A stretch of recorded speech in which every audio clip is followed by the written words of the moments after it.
Bonjour à tous, aujourd'hui Labo des légendes, on va se faire Talia et cette fois c'est pour gagner. Quelle merveilleuse chance, j'ai eu petit compagnon, donc un poro à chaque tour, presque du 80e essai. Voilà, donc j'ai passé toute la partie vidéo où je m'amusais à abandonner l'essai pour arriver enfin au moment où j'ai petit compagnon. Donc évidemment, je prends petit compagnon. Voilà, donc ça va m'aider pour tout le early qui est la bête noire de Talia, sachant que le mid-game est pas facile et le endgame est nul. Voilà. Donc, petit compagnon devrait m'aider. Je vais donc avoir des petits bloqueurs pendant toute la partie. Youpi. Donc préparation antique reste très bon, apprenti chronomancien reste très bon, défilage tellurique, ça me pompe ma mana, c'est moche. Talia, non, t'es vraiment un héros qui sert à rien, mec. Meuf, voilà. Hop, on y va. Donc les petits compagnons, j'ai le droit à une bête redoutable. Donc j'ai déjà un point de dégâts gratos, ça me fait marrer. Bam, dans l'œil. Voilà, donc les poros, vous allez voir, ceux qui vont m'emmener jusqu'au bout de la nuit. Enfin, j'espère. C'est le principe. Je pourrais prendre préparation antique parce que de toute façon, on va essayer de remplir le board très rapidement pour éviter tout simplement la prolifération d'araignées. J'aime pas les araignées, c'est comme ça. Hop, oh, un poro. Yep, là, donc aucun scrupule, hein, les poros ils sont là pour s'empaler. La 01, je n'ai plus besoin maintenant, donc je vais directement aller chercher Naturaliste du désert pour transformer des défilages en vraies créatures.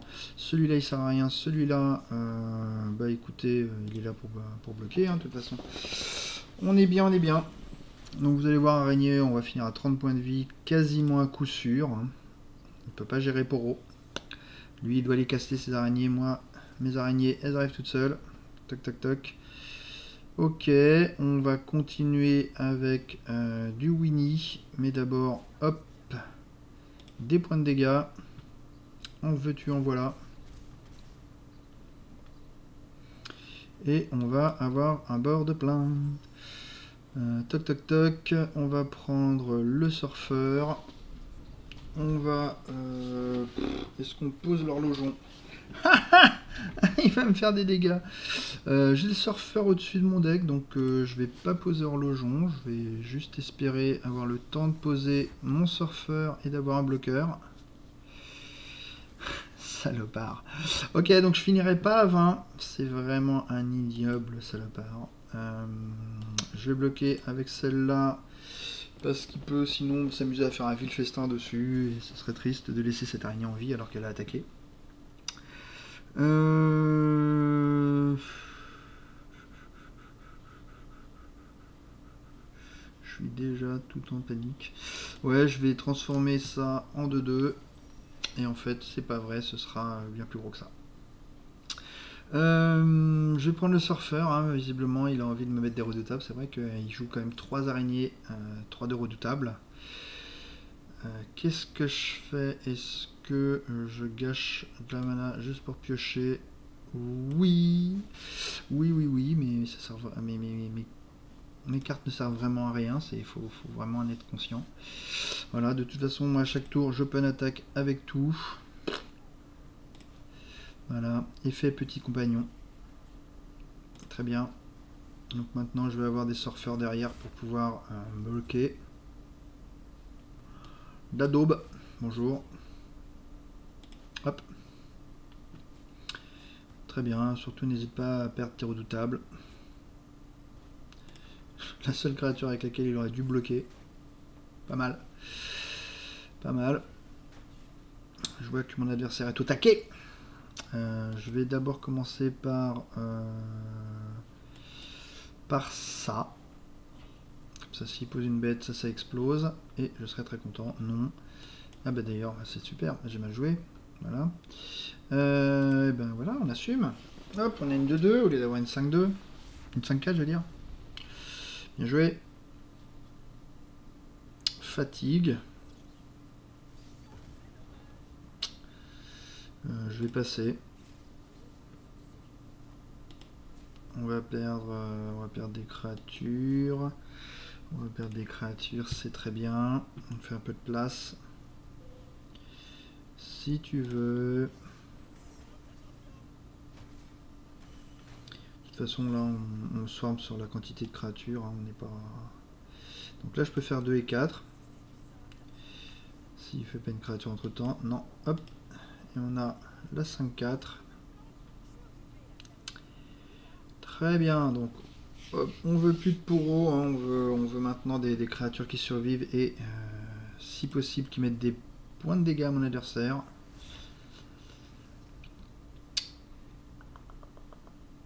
Hop, on va faire une fatigue, de toute façon ça ne servira jamais à rien. On va attaquer ça avec ça, hop, et mettre un maximum de points de dégâts. Voilà. Et on est létal. On a perdu 3 points de vie. C'est pas très grave. Donc on a toujours le problème contre ce deuxième adversaire. Hein, puisqu'on n'a pas de bêtes qui ont 3 d'attaque. Donc voilà, il nous faut un héros au moins avec 3 d'attaque. On n'a pas le droit de prendre un héros à moins. Bon, je dis ça, mais s'il me propose Zoé, on en discute. Soraka, on a vu que elle était pas si mal. Mais mon pouvoir va saturer, j'ai pas envie d'avoir encore plus de sites. Hein. Sivir, Ricochet, Sanctuaire intérieur, je sais pas. H, acier cassant, chaman. Sivir,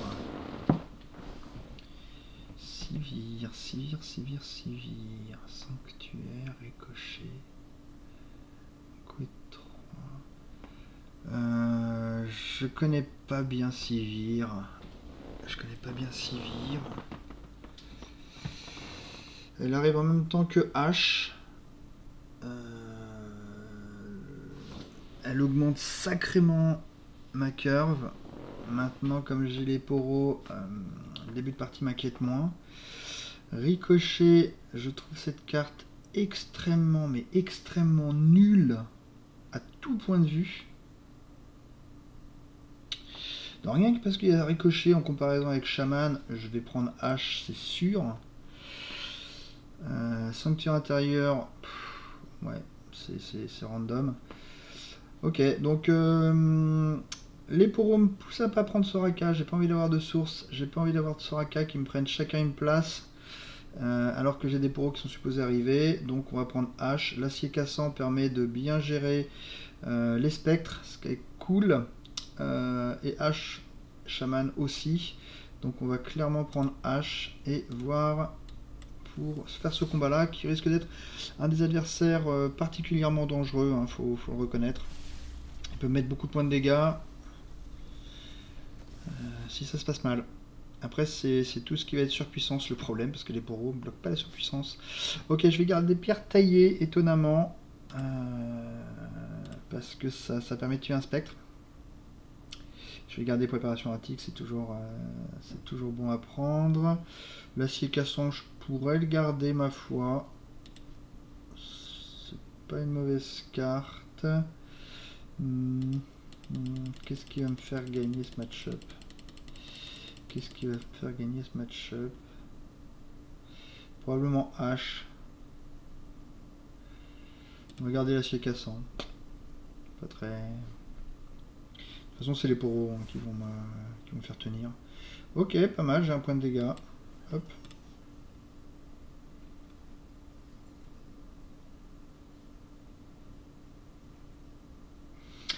Pas mal. Un point de dégâts gratos. Donc bien faire attention à la carte qui va être éphémère.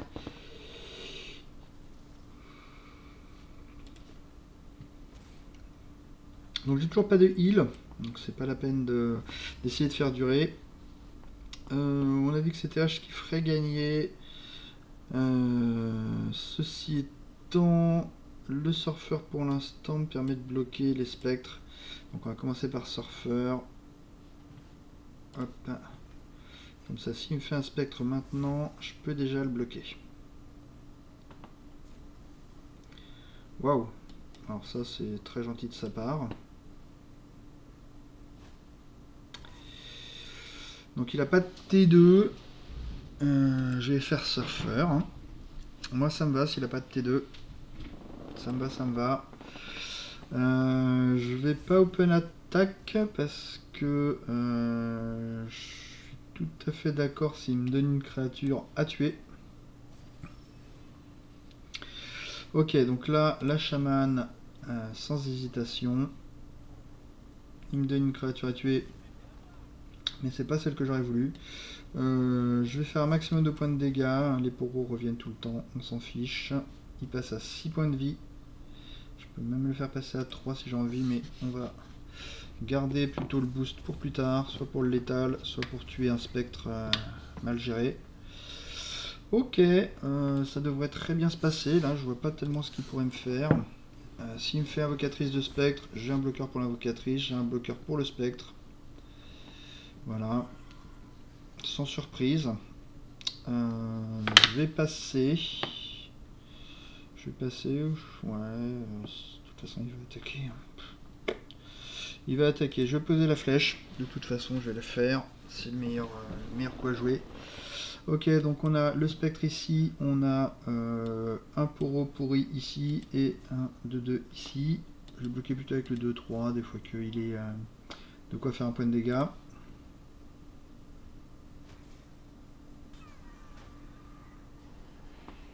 C'est vrai que le surfeur m'aurait donné le létal.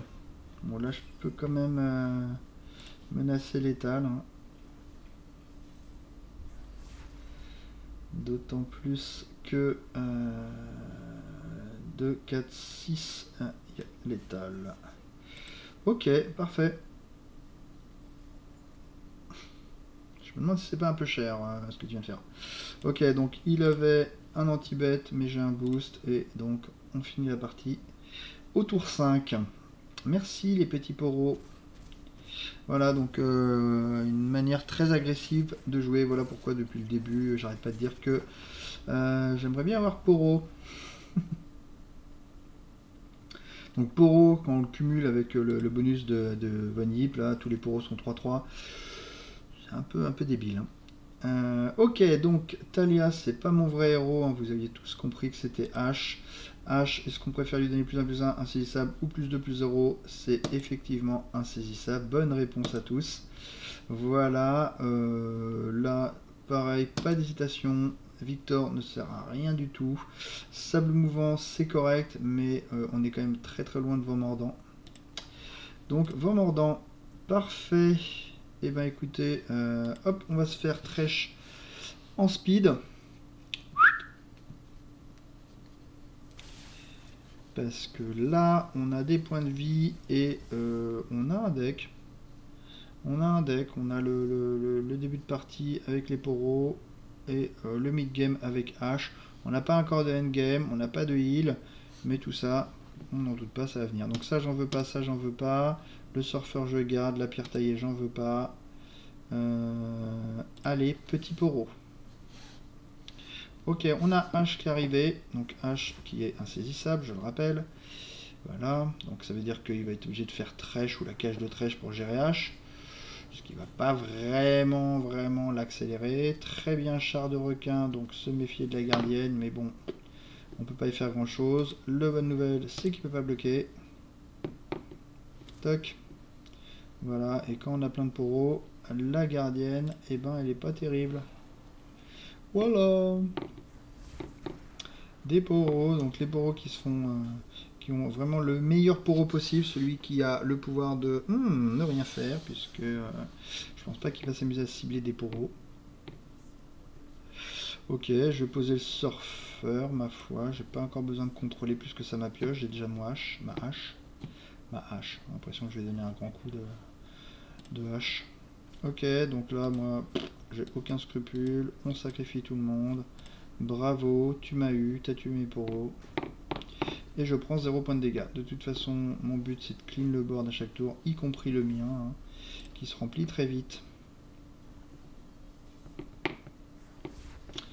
Donc ce tour-ci, on va faire une attaque avant qu'il puisse bloquer. Ping.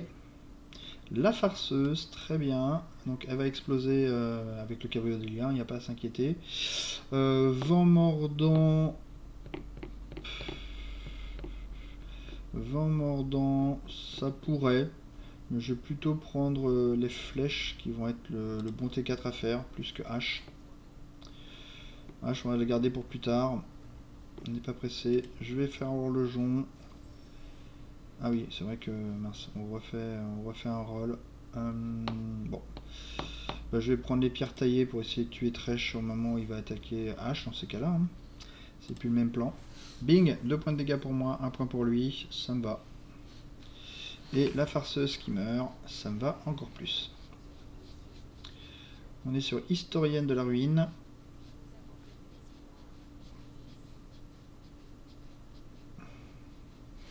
Donc là, je peux poser la naturaliste soit pour faire une 5-4, soit pour casser le caveau d'Elia. J'avoue que le caveau d'Elia, il me fait pas très peur. Donc je vais plutôt me faire une 5-4, ma foi. Alors pas mal. Pour l'instant, il n'est pas trop en capacité de gérer des grosses créatures. Si tu veux. Si tu veux. Si tu veux, si tu veux. J'ai 25 points de vie. On y va. Ok, donc là, il a décidé de me mettre des dégâts. Le problème, c'est qu'il va perdre pas mal de points de vie pour ça. Ma foi... Ouais, c'est bien comme ça. Toc, toc, toc, toc. Est-ce que je fais ça? Je passe à 23. J'ai 4 créatures sur le board, j'en ai 5 à mon tour. Ouais, je peux aussi faire pierre taillée pour aller tuer lui sinon.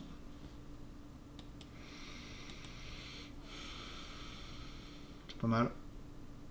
C'est pas mal, parce que si je le tue, la farceuse disparaît aussi. Donc ça me tente bien. Et on va garder les bêtes à 4 points de vie. Si on peut. Ok, donc c'est pas mal. Je prends 3 points de dégâts, mais c'est vraiment... Ok, vengeance aperçue de l'au-delà qui disparaissent. C'est bon à savoir. Je pense qu'il a encore la ruine dans son jeu. Je suis quasiment sûr qu'il joue une ruine. Toc. La farceuse qui disparaît. Et qui se remplace par une 3-3 normalement. Une 4-1, une 3-3. Très bien. Talia qui sert bizarrement toujours à rien. Hop, on a plein d'attaquants. Et on est parti. Avant que Trèche arrive, on va faire un peu le ménage. Génial, gâche tes ressources. Hop. Donc là, je vais pas poser la chamane. Parce que c'est une de mes rares cartes capable de gérer Trèche. Donc en vrai, j'ai envie de poser rien du tout, mais je vais poser H. Parce que je pourrais toujours faire un freeze. Toc. Ok.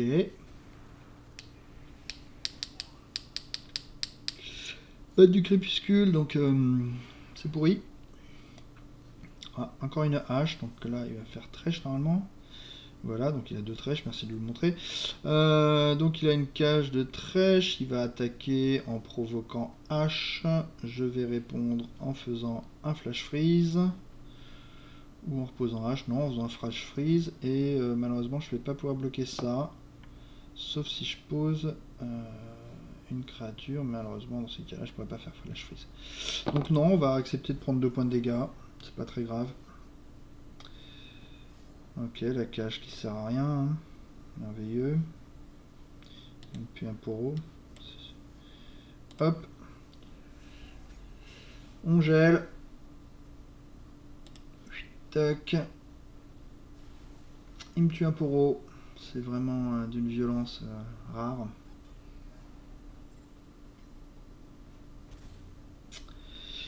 H qui est 1 sur 5, hein, c'est la première fois que j'utilise. Je vais... je peux poser un poro sinistre, mais ma foi, je préfère le garder.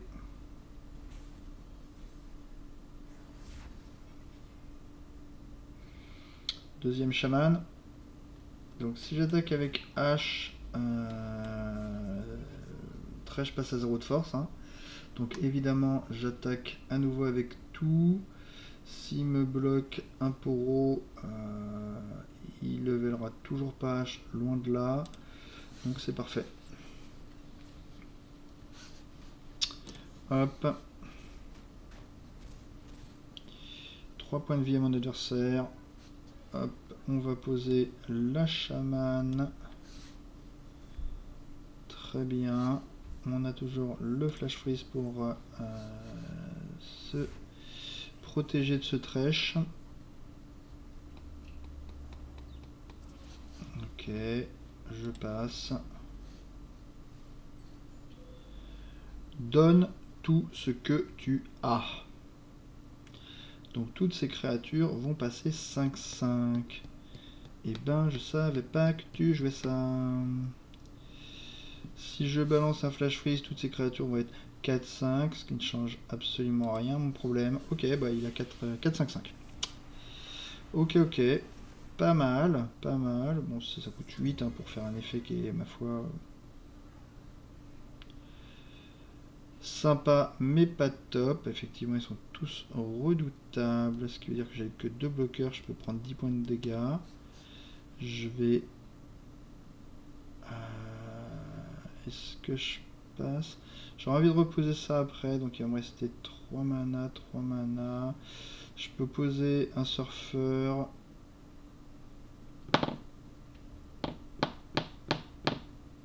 Il est à 3 points de vie. Il est à 3 points de vie.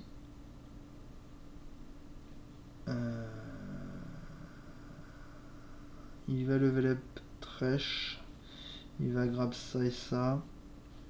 Je vais sauver H.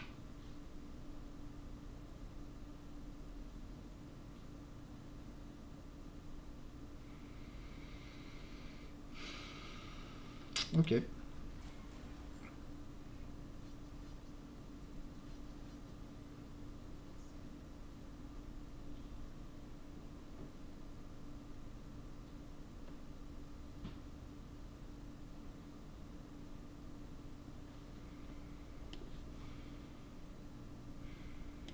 Bon, c'est pas H que je chauffe, mais je vais quand même faire le freeze. Hein. Je vais quand même faire le freeze. Parce que avec 2 chamans, il va quand même être bien embêté mon adversaire. Hein. Hop, une chamane, un surfeur et un létal, de toute façon avec mon H insaisissable.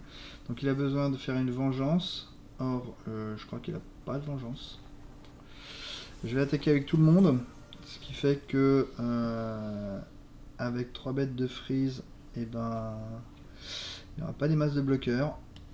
On va éviter de prendre vengeance. Hein. Et c'est une open attack qui devrait être létale. Et oui mec, qu'est-ce que t'as fait là alors? Ok, donc on a perdu très peu de points de vie. Ça inaugure... ça s'annonce pas trop mal. Ça s'annonce pas trop mal. Maintenant, il va falloir penser à gérer tous ces tramples. Carte créée coûte un de moins, ne m'intéresse pas du tout. Éducation supérieure, ne m'intéresse pas du tout. Et transaction rapide, c'est l'avantage de fixer la sortie. Mais avec pas mal de prédictions, normalement j'y arrive déjà. Est-ce que je prends quand même transaction rapide? Je vais quand même prendre transaction rapide, quand ma main est vide, je pioche quand même 2 cartes par tour, donc c'est pas mal.